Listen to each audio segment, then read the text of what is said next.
Coba rungokno nyanyian iki nyaritake tresno sing ning ana ing jero dada kudu piye aku mesti piye yen pancen dalane uripku iki kudu kaya ngene.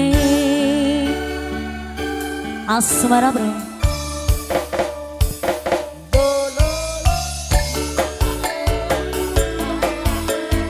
nyanyian iki nyaritake tresno sing kependem ana ing dada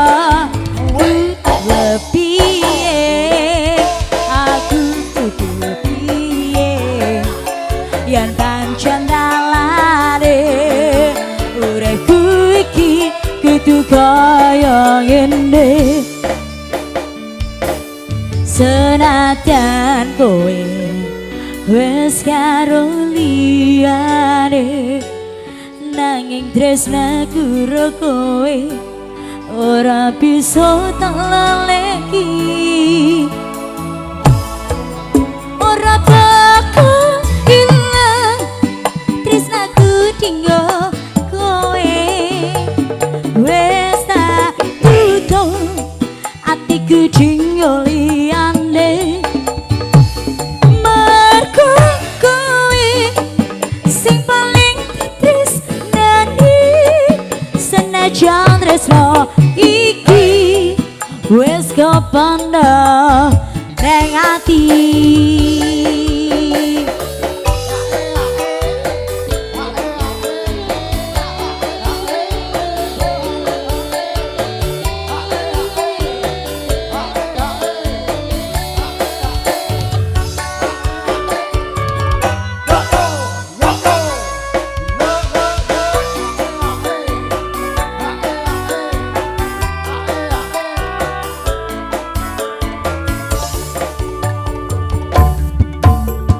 Coba rungokno nyanyian iki nyaritake tresno sing kependem ana ning dada kudu piye aku mesti piye yen pancen dalane uripku iki kudu kaya ngene.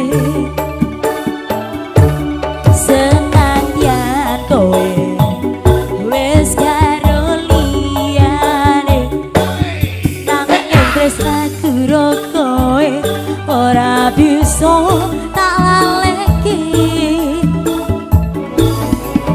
ora bakal ilang tresnaku dinggo kowe wis tak tutup atiku dinggo liyane mergo kowe sing paling tresnani senajan tresno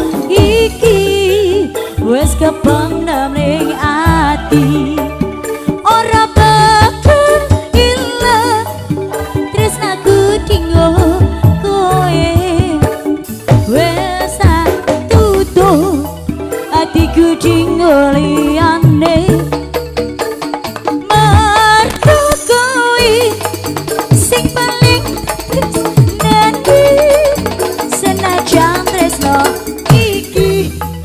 wis kependem ning ati senajan tresno iki wis kependem ning ati.